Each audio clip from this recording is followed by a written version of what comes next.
मिलाकर। तो उसके बाद ये लगता था कि अब इस पर ईडी कोई बड़ी कार्रवाई करने वाली है। आज हुआ भी वही, अंततोगत्वा गिरफ्तार कर लिए गए पूर्व आबकारी मंत्री कवासी लखमा। तो अब इस पर क्या कुछ हो रहा है हम बात करेंगे, आगे क्या होता है देखिए, ये तो कानून का विषय है, जांच एजेंसियां समझेंगी, जानेंगी कि क्या कुछ होना है और यह जांच कहां तक पहुंचती है। और मैंने जो पिछली बार भी एक बात पूछी थी और कही थी कि ये जांच किसे किसे छू कर निकलती है, किसे किसे एक प्रकार से आप समझिएगा कि प्रभावित करती है या फिर अपने गिरफ्त में लेती है, देखना होगा, आगे का विषय है। लेकिन सब कुछ सामने होगा जब होगा। इस पर आज हम चर्चा करेंगे अपने विशेष मेहमानों के साथ जो पैनल है। लेकिन पहले देख लीजिए प्रतिक्रियाएं क्या आ रही हैं, पक्ष की, विपक्ष की, सरकार की, विपक्ष की प्रतिक्रिया क्या आ रही है, दिखाइए क्या कह रहे हैं। अब इसमें ईडी जांच कर रहा है और जो भी उसमें दोषीदार होंगे उनके ऊपर कार्रवाई होगी। पूर्व मंत्री कवासी लखमा की गिरफ्तारी भाजपा की राजनीतिक प्रतिशोध की कार्रवाई है। ईडी जो है भाजपा के लिखे पटकथा के अनुसार कवासी लखमा जी एवं उनके बेटे पर झूठे एवं फर्जी आरोप लगाकर उनको गिरफ्तार किया है।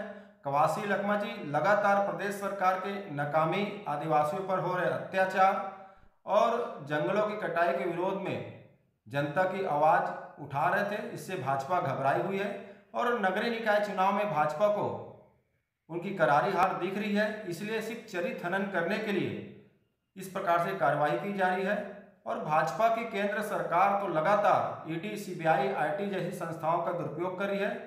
ईडी की कार्रवाई भाजपा को सिर्फ राजनीतिक लाभ पहुंचाने के लिए किया गया है। ये कार्रवाई झूठे मामले दर्ज कर किया गया है। तो चलिए सीधे मैं अपने विशेष मेहमानों के पास चलता हूं जो मेरे साथ जुड़े हुए हैं, चर्चा करेंगे, उन्हें जानने समझने की कोशिश करेंगे। हमारे साथ दिनेश अग्रवाल जी हैं, प्रवक्ता हैं भारतीय जनता पार्टी के। दिनेश जी आपका स्वागत है। अनिल चौहान हैं, प्रवक्ता हैं कांग्रेस के। अनिल जी स्वागत है आपका। साथ ही साथ बलवीर भारज हैं, वरिष्ठ पत्रकार हैं, हमारे साथ जुड़े हुए हैं, बात करेंगे। आपसे शुरुआत कर लेता हूं दिनेश जी, बताइएगा प्रतिशोध की राजनीति, सुन रहे होंगे पूरा बयान आप जो कह रही है कांग्रेस, प्रतिशोध की राजनीति, चरित्र हनन, आवाज़ उठाया इसलिए कार्रवाई, राजनीति लाभ लेना चाहती है, राजनीतिक लाभ लेना चाहती है भाजपा, इस प्रकार के बयान आ रहे हैं इस कार्रवाई के बाद। हालांकि मैं जैसा कह रहा हूं, एजेंसी अपना जांच कर रही है, कानून अपना काम कर रहा है, फिर भी चूंकि राजनीति हो रही है, ऐसे बयान आ रहे हैं, इसलिए मैं महत्वपूर्ण मानता हूं यह समझना, यह जानना कि आप क्या कह रहे हैं। प्रतिशोध, चरित्र हनन, आवाज उठाने की सजा या राजनीतिक लाभ, क्या कुछ है जो कह रही है कांग्रेस, बताइएगा दिनेश जी। संजय जी देखिए, भ्रष्टाचारी लोग जब पुलिस की और ईडी और सीबीआई की गिरफ्त में आते हैं तो राजनीति कहते हैं। ये 2000 करोड़ रुपए का घोटाला है संजय जी, ये आपका मेरा आम जनता का पैसा है जिसको भूपेश बघेल जी और कवासी लखमा जी जैसे लोग इस पूरे तंत्र को विक्षिप्त करके किस हिसाब से डकैती की है। डकैती नहीं है, मां डकैती है जो इटली की सोनिया गांधी के दरबार से आदेश से चलती थी। और आप हम सब देखें 2.5 साल के हिसाब से सोनिया गांधी ने इस छत्तीसगढ़ महातारी को भूपेश बघेल जी, कवासी लखमा के माध्यम से लूटा है और आज गिरफ्तारी हो रही है। अरे ईमानदार थे तो गिरफ्तारी नहीं होती, जो चोर होगा उसी की गिरफ्तारी होगी। और आप देखिएगा पूरे छत्तीसगढ़ इसलिए भारतीय जनता पार्टी की सरकार लाया था संजय जी। आपको हमको सबको पता है, जब वो साइंस कॉलेज का मैदान, जब हमारे देश के यशस्वी प्रधानमंत्री नरेंद्र मोदी जी ने कहा था एक एक भ्रष्टाचारी को जेल में भेजूंगा, ये मोदी की गारंटी है। और पूरे प्रदेश की जनता ने उस चुनाव में भारतीय जनता पार्टी को वोट देकर बता दिया कि भ्रष्टाचारियों को आप गारंटी दिए थे जेल भेजने की, तो इनको जेल भेजिए, ये भ्रष्टाचारी है और ये हमारा पैसा खाए हैं। ये छत्तीसगढ़ के एक गरीब आदिवासी, एक गरीब व्यक्ति का पैसा है, अंतिम छोर के व्यक्ति का पैसा है। दिनेश जी, ये जेल भेजना भी मोदी जी की गारंटी का हिस्सा है क्या? नहीं, भ्रष्टाचारियों को जेल भेजना मोदी की गारंटी का हिस्सा है। जो भी भ्रष्टाचारी है वो जेल जाएगा, कितना भी बड़ा हो, कितनी भी बड़ी पार्टी का व्यक्ति हो, कोई पार्टी का व्यक्ति बन जाने से या पूर्व मुख्यमंत्री या पूर्व मंत्री बन जाने से वो बच नहीं सकता, क्योंकि ये मोदी की गारंटी है कि कोई भी व्यक्ति हो, कितना भी बड़ा हो, वो जेल जाएगा। और आप देखिएगा संजय जी, अभी तो कवासी लखमा जी की गिरफ्तारी हुई है, अभी पता नहीं और कितने कितने भ्रष्टाचारियों की पोल खुलती जाएगी। और इस छत्तीसगढ़ की मातारी को जो 2000 करोड़ रुपए खाए, वो पैसे की कैसे वसूली होगी, भ्रष्टाचारी कैसे एक दूसरे का नाम बताएंगे।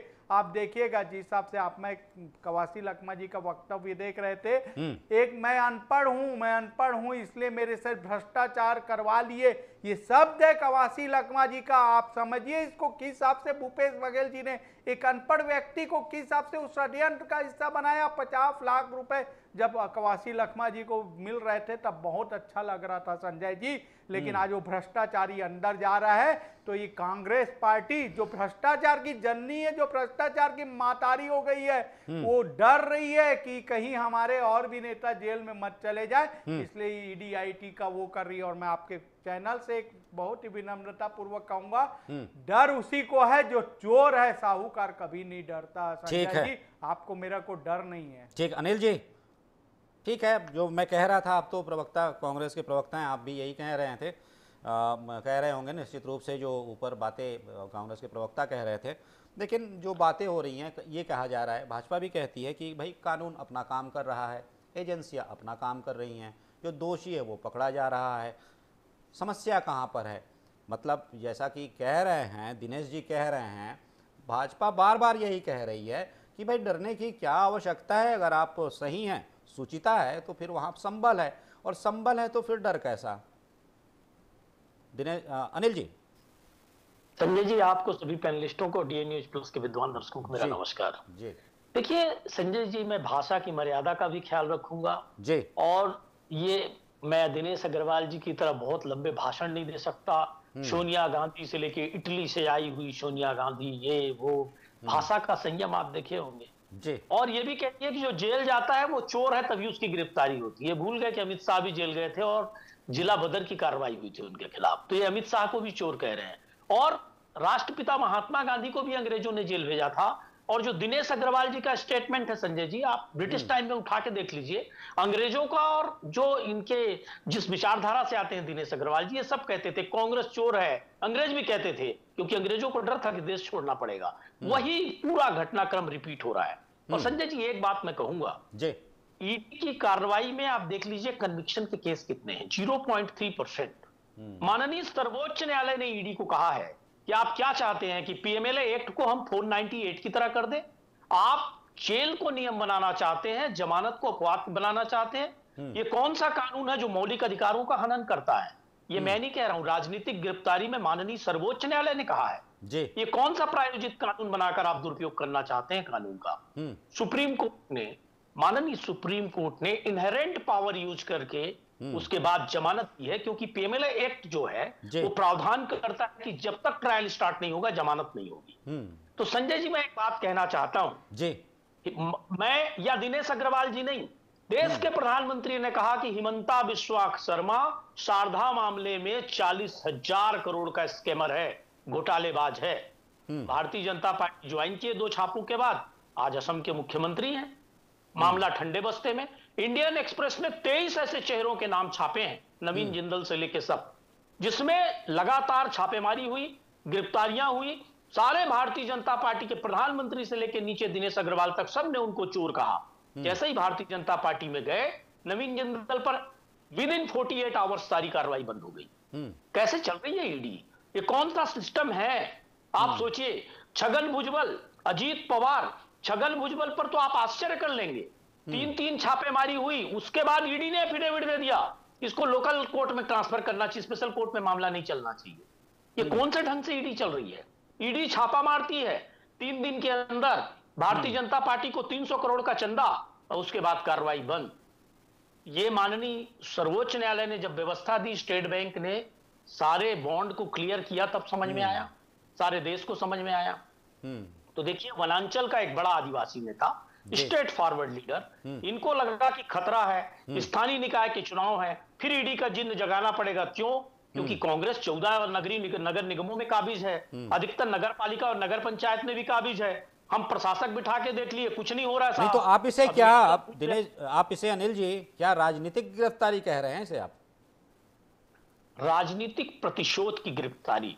देखिए, ब्रिटिश का 2 फंडा था, एक तो दमन, सारी विचारधाराओं को कुचल दो, दूसरा धार्मिक उन्माद फैला दो, डिवाइड एंड रूल। आप एकदम भारतीय जनता पार्टी को उसी रास्ते पे पाएंगे, कहीं हिंदू ईसाई, कहीं हिंदू मुसलमान। अब बात नहीं होती कि रुपया क्यों पतला हो रहा है, अब बेरोजगारी क्यों, इस पे बात नहीं होती, महंगाई का मन ही बोलने को प्रधानमंत्री तैयार है। अब बात होती है साहब कहां कहां पे मंदिर बनेंगे, कहां कहां पे खुदाई होगी, कैसे किस धर्म को कहां किससे लड़ाना है, कैसे बहुसंख्यकों का वोट बटोरना है, कैसे संविधान को गौण करना है। तो देखिए, ये बेसिक मुद्दा है कि भारतीय जनता पार्टी कुर्सी बचाने के लिए सारा षड्यंत्र और खेल करके, संवैधानिक संस्थाओं और केंद्रीय एजेंसियों को दूषित करके ये सारा खेल खेल रही है, और यह गिरफ्तारी भी उसी का एकमात्र हिस्सा है। दिनेश जी जल्दी जवाब दे लीजिए, मैं बलवीर जी के पास जाऊंगा, जल्दी जवाब दीजिए क्योंकि आप तुरंत कहना चाहते हैं। जी के ऊपर बहुत शर्म आ रही है संजय जी कि एक भ्रष्टाचारी की तुलना ये महात्मा गांधी से कर रहे हैं। कैसे लोग हो गए हैं, कितने राजनीति में कितने स्तरहीन हो गई है ये राजनीति कि एक महात्मा गांधी से ये तुलना कर रहे हैं भ्रष्टाचारी अनिल टूटेजा लोगों की। आपको अनिल चौहान जी सुन लीजिए, अनिल जी आता हूं मैं, सुन लीजिए, सौम्या चौरसिया से लेके अनिल टूटेजा सब गिरफ्त में है और उनको जमानत नहीं हो रही है। आप भ्रष्टाचारियों की तुलना सुन लीजिए, भ्रष्टाचारियों की तुलना आप महात्मा गांधी से करके आज बहुत ही गंदी राजनीति की आपने शुरुआत की है। आपने आज महात्मा गांधी को भ्रष्टाचारियों के साथ जोड़ करके आपने बता दिया कि आपकी राजनीति कितनी। ठीक है आप दोनों, महात्मा गांधी जी, दिनेश जी, अनिल जी मैं थोड़ा सा सुन लेता हूं। हालांकि आपने जो चोर कहा अनिल जी, मैं तो देख रहा था और मैं भी यही सब देख रहा था कि राजनीति में मर्यादाएं कहां पर बैठती हैं, और जो एक सुचिता जिसे कहा जाता है, सृजन का माध्यम है, सुचिता का माध्यम है, विमर्श का माध्यम है, चर्चा का माध्यम है, ठीक है, वाद विवाद भी कर लीजिए, उसका भी माध्यम है। लेकिन मैंने भी ऐसे शब्द देखे हैं, आपने भी देखा होगा अनिल जी, शायद उसका जिक्र नहीं करेंगे क्योंकि कुछ बातें होती हैं जो कही जाती हैं, कुछ छोड़ दी जाती हैं कि समझ लीजिए चौकीदार चोर है भी एक बार, ये बड़ा एक परसेप्शन बना हुआ था और पूरे कहिए कि पूरे देश में छाया हुआ था, और देश में नहीं विदेशों में भी इस प्रकार की कुछ बातें होती थी जिन्हें कि बढ़ाया और गढ़ा जाता था, चौकीदार चोर, ये सब प्रकार की बातें होती हैं नील जी, होती है, दिनेश जी, होती हैं। लेकिन बात वही है कि राजनीति में सुचिता कहाँ पर है, और ठीक है जो संस्थाएं अपना काम कर रही हैं वो जिस तरीके से जिस रूप में काम कर रही हैं, अंततोगत्वा निकल कर के आता है। जब निकल कर अगर कुछ आता है, कुछ सत्य तत्व निकलता है, कुछ मानिए कि मथने के बाद अगर जिसे कहते हैं ना मक्खन अगर आ रहा है तब तो ठीक है, वो मथनी और मथने का जो तरीका था और जो पूरी प्रक्रिया थी वो तो ठीक थी।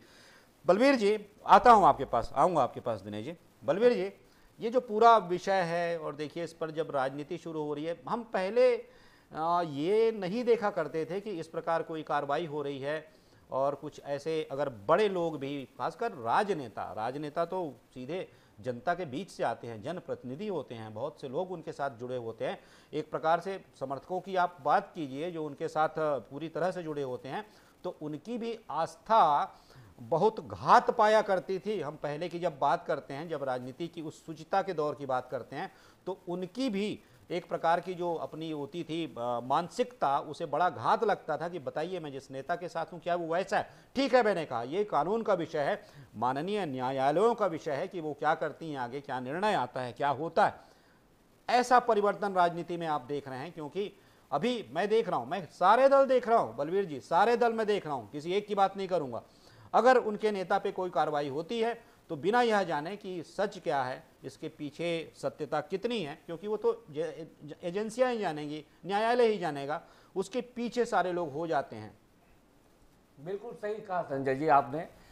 समाज जिस दौर से गुजर रहा है उस पर सबसे ज्यादा अगर जो पतन हुआ है, अगर आप देखते हैं तो राजनीतिक दलों में है। और राजनीतिक दलों का जो एक फंडा है जो आजकल जो चलन में आ चुका है, नेता के पीछे जो कार्यकर्ता है जो लगते हैं, और ये जो नेता अगर गलत भी कर रहा है तो उसको पता है कि ये मेरा नेता है, इससे मुझे फायदा होगा, और इसके गलत बयानी पर भी, इसकी गलत हरकत पर भी मैं इसके साथ खड़ा हूं। और ये जो पीछे जो एक सोशल मीडिया की जो टीम होती है जिसको अपन IT टीम बोलते हैं, ये सारे के सारे लग पड़ते हैं कि नहीं, हमारा जो नेता है वह गलत नहीं है और उसे किसी भी तरीके से एन ट्रेन प्रकरण बताते हैं और समाज में ऐसा प्रस्तुत किया जाता है कि हमारे नेता ने जो कहा है वो सच कहा है।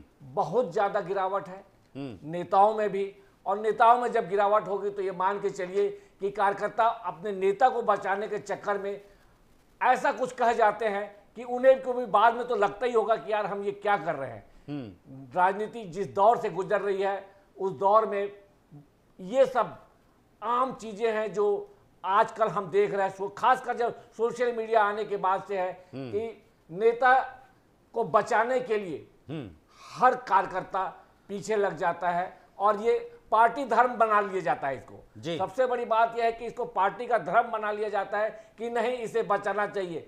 कुछ एक मामलों को छोड़ दिया जाए तो पूरी की पूरी पार्टी अपने नेता को बचाने के लिए गलत बयानी पर भी उतर आती है और उसको बचाने के लिए आजकल तो आपने देखा होगा कि कैसे वो वीडियोस जोड़ के एडिटिंग करके चित्रों को एडिटिंग करके ऐसी ऐसी चीजें प्रस्तुत की जाती हैं कि जो बाद में पता चलता है कि ये फेक वीडियो था, ये फेक फोटो थी। तो इस तरीके से हथकंडे अपनाए जा रहे हैं जो सुचिता की जो राजनीति आप बोल रहे हैं उसकी तो अब चिता जल रही है। बिल्कुल।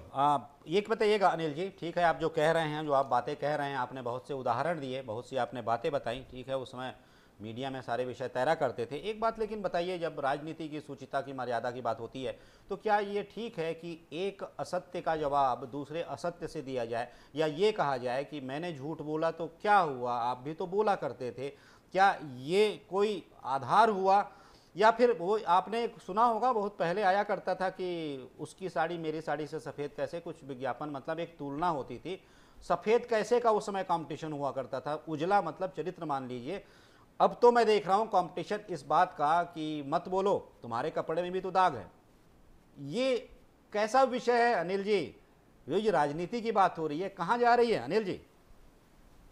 बहुत अच्छा सवाल है आपका। सबसे पहले मैं आपको साधुवाद दूंगा। देखिए एक बहुत महत्वपूर्ण बात होती है, हम सब यहाँ बैठे हैं, आपकी और बलवीर जी की मैं उपस्थिति को प्रणाम करते हुए एक ही निवेदन करूंगा कि हमारे भारतीय लोकतंत्र में सबसे बड़ा राजनीतिक पद कौन सा है जिसको हम सब फॉलो करते हैं, वो होता है प्रधानमंत्री का पद। किसी प्रधानमंत्री को आपने मुजरा, भैंस, मंगलसूत्र या कपड़ों से मैं पहचान कर लेता हूं लोगों की। मैं आपको दावे से कह रहा हूं, आप लोग विद्वान पत्रकार हैं, हिंदुस्तान के पूर्व सभी प्रधानमंत्रियों को आप निकाल लीजिए। चंद्रशेखर जी जब बोलते थे तो पिन ड्रॉप साइलेंट हो जाता था, हमारी पार्टी से प्रधानमंत्री नहीं बने थे वो।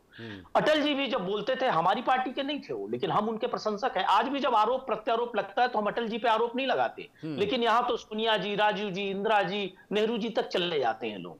तो ये जब गिरावट क्यों आती है? जो सबसे बड़े पद पर बैठा व्यक्ति जब पदभ्रष्ट हो जाए या वो सुचिता को प्रभावित करने लगे तो निश्चित रूप से पतन होता है। चाहे आप घर में चले जाइए, चाहे देश में चले जाइए। ये मैं दलगत बात नहीं कर रहा हूं, आप किसी भी स्तर पर देख लीजिए। अगर मेरी बात गलत हो तो आप एक सार्थक टिप्पणी के साथ ये बताइएगा अनिल जी, नहीं आप कहिएगा, आप कंटिन्यू कीजिएगा। मैं ये कहता हूं जब सुचिता की बात होती है तो उसी सर्वोच्च पद पर आसीन व्यक्ति के बारे में जब एक ऐसा नैरेटिव, सांकेतिक ही सही, कुछ इस प्रकार की बातें गढ़ी जाती हैं कि चौकीदार चोर है, कितना सही है सर?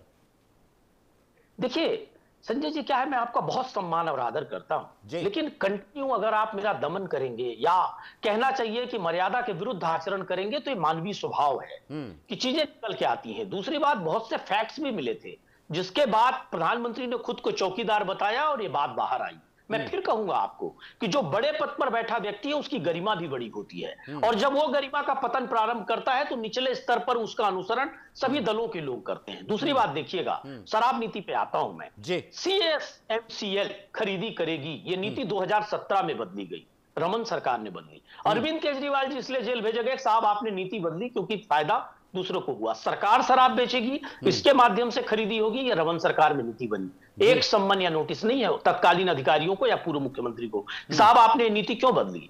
देखिए कानून कहता है कि जो स्रोत है भ्रष्टाचार का, जहां लूप होल छोड़ा गया उससे भी पूछताछ होनी चाहिए, साहब आपने लूप होल क्यों छोड़ा।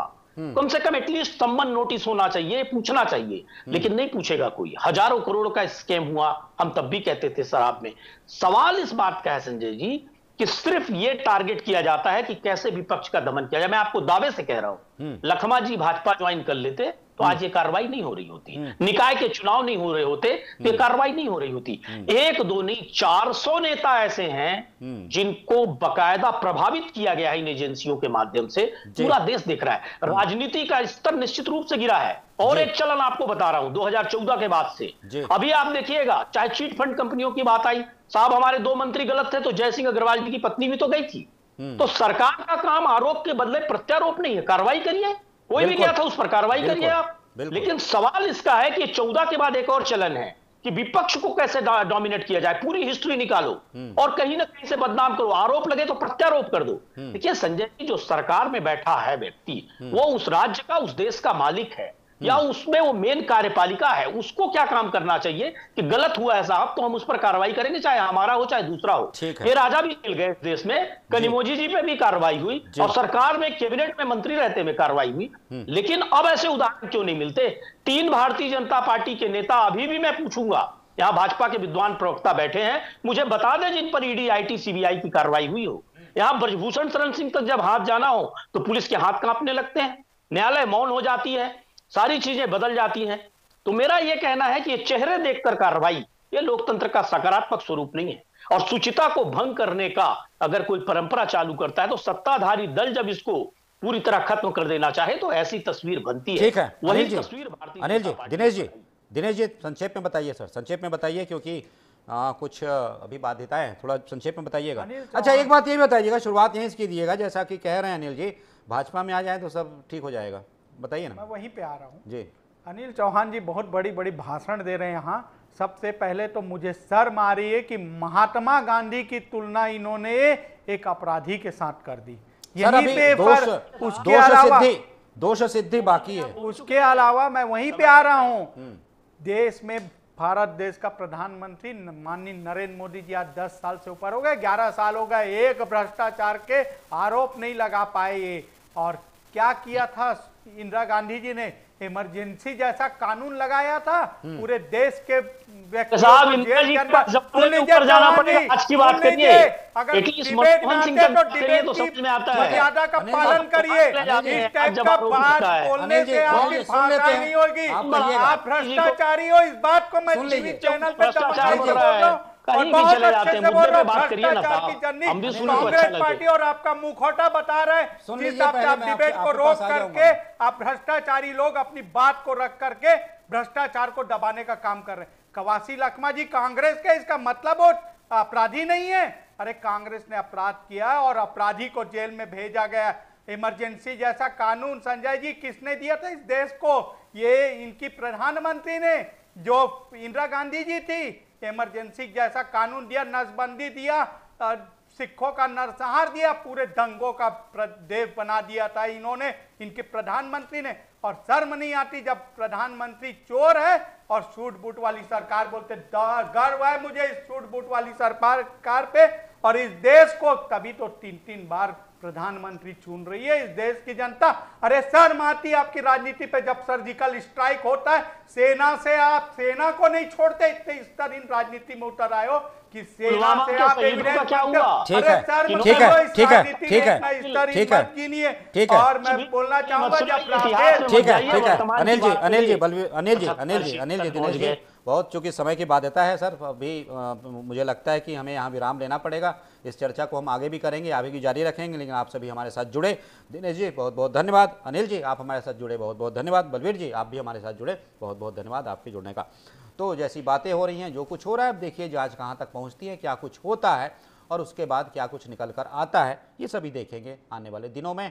तो अभी दीजिए आज्ञा, नमस्कार।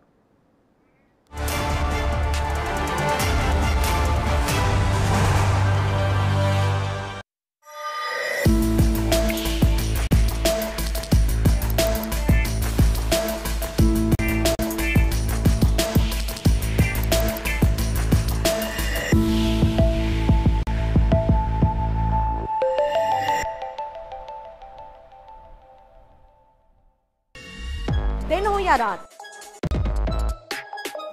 बड़ी राजनीतिक हलचल हो या हो कोई हादसा, आपको देंगे पूरी अपडेट। आपके हर जनप्रतिनिधि पर होगी पैनी नजर। किस राजनेता ने बदला पाला?